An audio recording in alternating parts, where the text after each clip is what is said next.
50 साल में हमने प्रगति की है, इससे कोई इनकार नहीं कर सकता। चुनाव के दौरान वोट मांगते हुए, सरकार की नीतियों पर कठोर से कठोर प्रहार करते हुए, और पुरानी सरकार की नीतियों में आलोचना करने के लिए लायक बहुत सामग्री थी। हर जगह मैंने ये कहा कि मैं उन लोगों में से नहीं हूं जो 50 वर्ष की उपलब्धियों पर पानी फेर दे। ऐसा करना देश के पुरुषार्थ पर पानी फेरना होगा। ऐसा करना देश के किसान के साथ अन्याय करना होगा, मजदूर के साथ जाति करनी होगी, आम आदमी के साथ भी वो अच्छा व्यवहार नहीं होगा। जो सवाल आज मन में उठता है और उठना चाहिए, आजादी को 50 साल होने आए, हम जयंती मनाने जा रहे हैं। आज देश की स्थिति क्या है? हम पिछड़ क्यों गए? प्रगति की दौड़ में जो देश हमारे साथ आजाद हुए थे वो हमसे आगे बढ़ गए, जो देश हमारे बाद जन्मे थे वो हमें पीछे छोड़ गए। दुनिया के गरीबतम देशों में हमारी गणना है।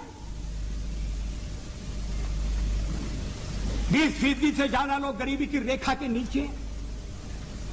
राष्ट्रपति महोदय के अभिभाषण में गांव का उल्लेख है, या पीने का पानी नहीं। हम प्राथमिक शिक्षा अनिवार्य नहीं कर सकते। लड़कियों की शिक्षा की उपेक्षा हो रही है। लड़की का जन्म लेना तो इस देश में अभी तक एक अभिशाप है।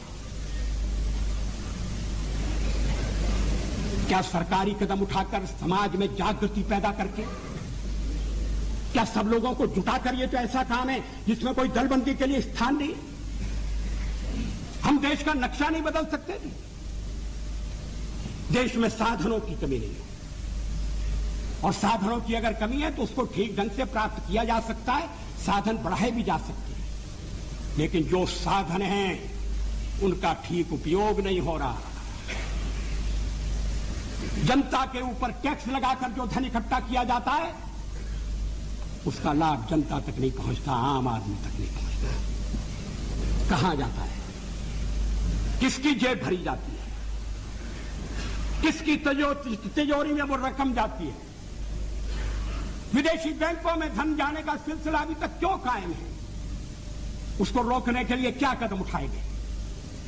हम विदेशी पूंजी के लिए प्रयत्नशील है। विदेशी पूंजी आए, और अगर विदेशी पूंजी आती है अच्छे ढंग की टेक्नोलॉजी के लिए, इंफ्रास्ट्रक्चर के लिए, आयात निर्यात को बढ़ाने के लिए, तो कोई आपत्ति नहीं करेगा। मुझे विश्वास है कि हमारे कम्युनिस्ट मित्र भी आपत्ति नहीं करेंगे।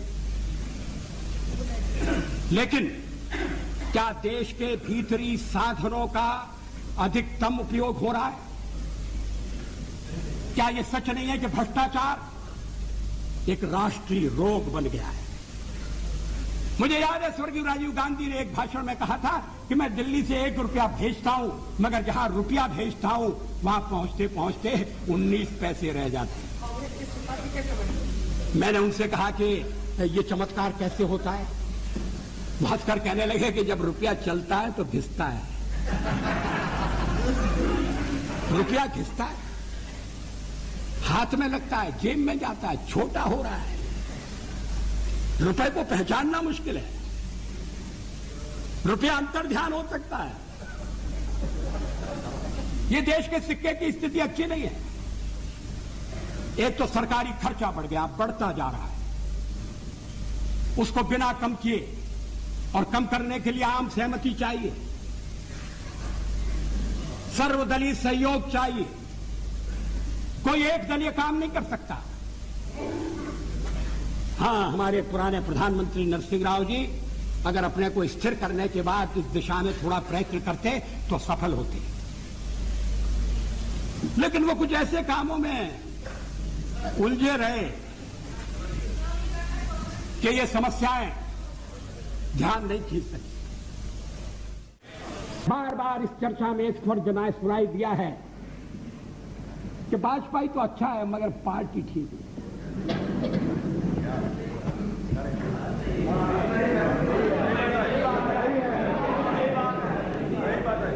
अच्छा, तो अच्छे वाजपेयी का आप क्या करने का इरादा रखते हैं?